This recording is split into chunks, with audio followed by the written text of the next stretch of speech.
Hi, welcome back to Weekly Training Tips with me, Pat Quinn, co-owner and head trainer here at Champs Doghouse. Thank you so much to our friends over at Mount Laurel Animal Hospital and JoJo's Place for seeing the importance in dog training and the holistic approach to meeting your dog's needs. So what I want to talk about today is the difference between obedience training and behavioral training. So obedience training is probably what you would guess. Putting on command useful things for your dog to do.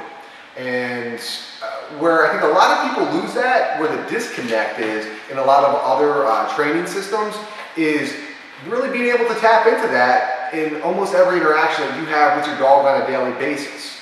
So I don't like to do anything for the sake of doing it. Most people don't, but us as humans, we often get caught up in doing that.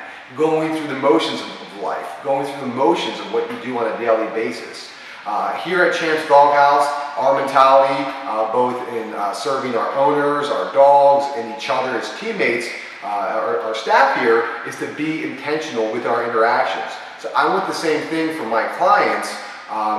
That way when they put their dogs through a more formal based training with food or fetch or tug, they can then go to tap into it when they're putting a leash on their dog. That's one aspect, maybe getting in the car, out of the car, in the crate, out of the crate.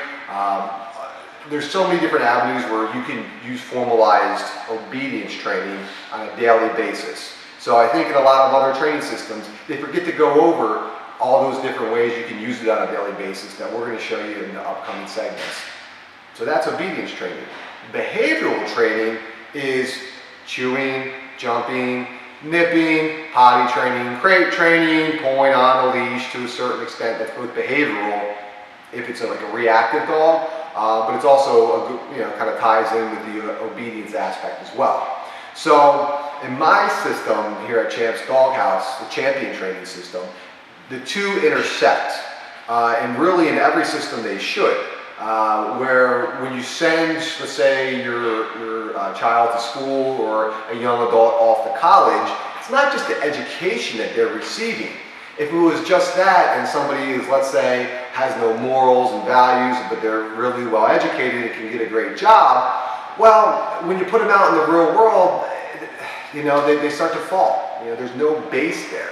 So what we hope to do is to combine obedience training with behavioral training in a way that it layers almost completely.